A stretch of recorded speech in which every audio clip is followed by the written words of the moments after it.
Order. Personal statement, Robin Cook.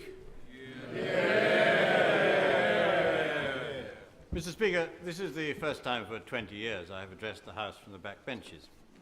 I must confess I had forgotten how much better the view is from up here. None of those 20 years were more enjoyable or more rewarding than the past two, in which I have had the immense privilege of serving this House as the leader of the House, made all the more enjoyable, Mr. Speaker, by the opportunity of working closely with yourself. It was frequently the necessity for me as leader of the House to talk my way out of accusations that a statement had been preceded by a press interview. On this occasion, I can say with complete confidence that no press interview has been given before this statement. I have chosen to address the House first on why I cannot support a war without international agreement or domestic support. The present Prime Minister is the most successful leader of the Labour Party in my lifetime. I hope he will continue to be the leader of our party, and I hope he will continue to be successful. I have no sympathy with, and I will give no comfort to those who want to use this crisis to displace him. I applaud the heroic efforts the Prime Minister has made in trying to secure a second resolution. I do not think anybody could have done better than the Foreign Secretary in working to get support for a second resolution within the Security Council. But the very intensity of those attempts underlines how important it was to succeed. Now that those attempts have failed, we cannot now pretend that getting a second resolution was of no importance. France has been at the receiving end of bucket loads of commentary in recent days. It is not France alone that wants more time for inspections. Germany wants more time for inspections. Russia wants more time for inspections. Indeed, at no time have we signed up even the minimum necessary to carry a second resolution. We delude ourselves if we think that the degree of international hostility is all the result of President Chirac. The reality is that Britain is being asked to embark on a war without agreement in any of the international bodies of which we are a leading partner. Not NATO, not the European Union, and now not the Security Council. To end up in such diplomatic weakness is a serious reverse.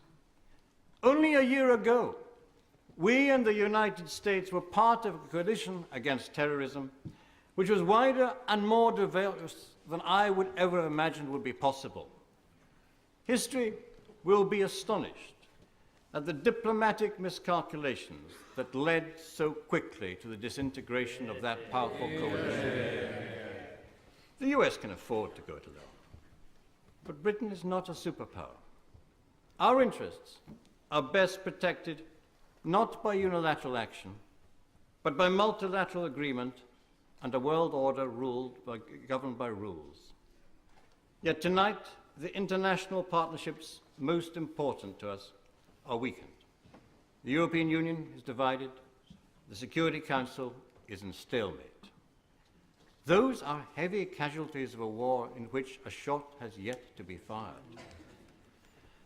I've heard some parallels between military action in these circumstances and the military action that we took in Kosovo. There was no doubt about the multilateral support we had for the action we took in Kosovo. It was supported by NATO. It was supported by the European Union. It was supported by every single one of the 7 neighbors in the region. France and Germany were our active allies.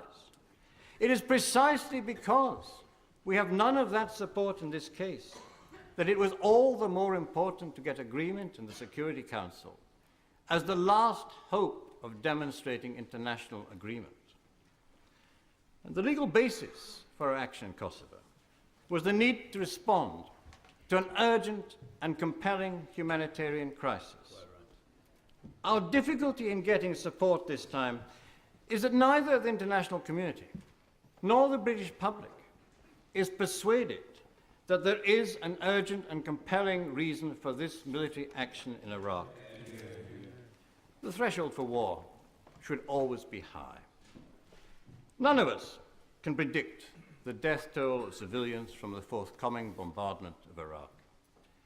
But the US warning of a bombing campaign that will shock and awe makes it likely that casualties will be numbered at least in the thousands. I am confident that British servicemen and British servicewomen will acquit themselves with professionalism and with courage. I hope that they all come back. I hope that Saddam, even now, will quit Baghdad and avert war. But you know, it is false to argue that only those who support war support our troops. It is entirely legitimate to support our troops while seeking an alternative to the conflict that will put those troops at risk. Nor is it fair to accuse those of us who want longer for inspections for not having an alternative strategy. For 4 years as Foreign Secretary, I was partly responsible for the Western strategy of containment.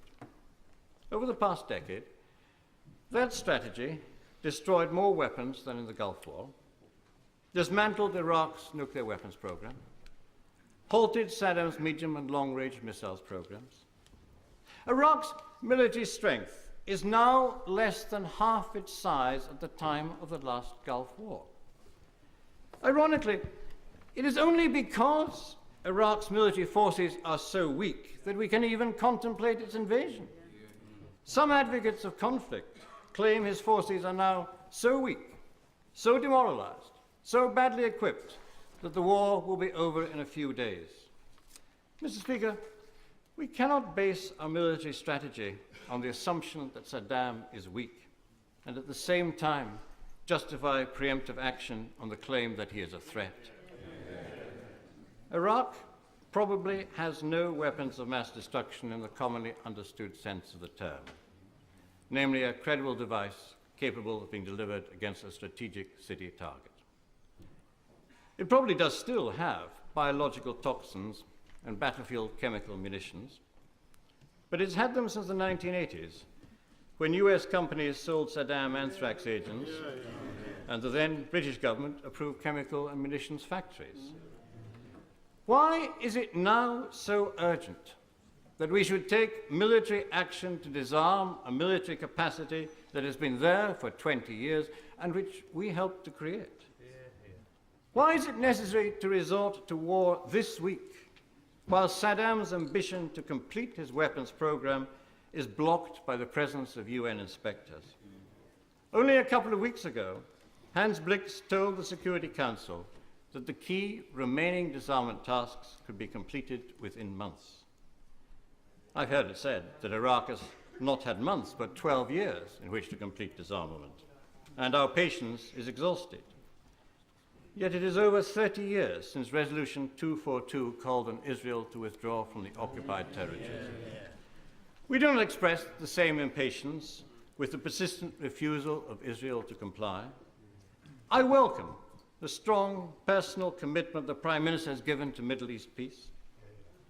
But Britain's positive role in the Middle East does not redress the strong sense of injustice throughout the Muslim world at what they see as one rule for the allies of the US and another rule for the rest.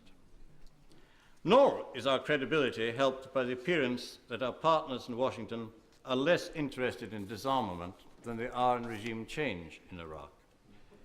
And that explains why any evidence that inspections may be showing progress is greeted in Washington not with satisfaction, but with consternation, because it reduces the case for war. What has come to trouble me most over past weeks is the suspicion that if the hanging chads in Florida had gone the other way and Al Gore had been elected, we would not now be about to commit British troops.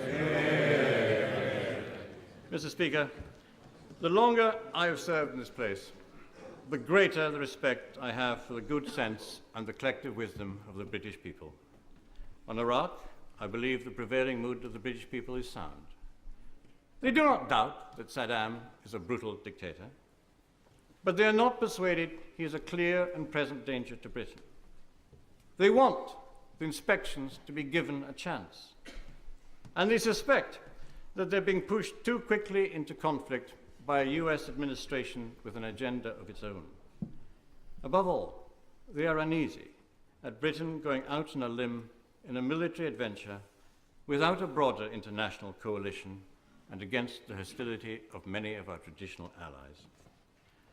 From the start of the present crisis, as leader of this House, I've insisted on the right of this place to vote on whether Britain should go to war. It has been a favourite theme of commentators that this House no longer occupies a central role in British politics. Nothing could better demonstrate that they are wrong than for this House to stop the commitment of troops in a war which has neither international agreement nor domestic support. I intend to join those tomorrow night who vote against military action now. It is for that reason, and that reason alone, and with a heavy heart, that I've resigned from the government.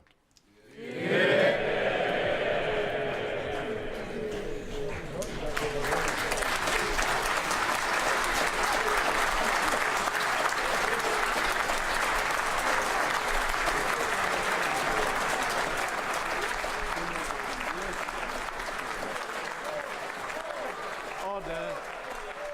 Order.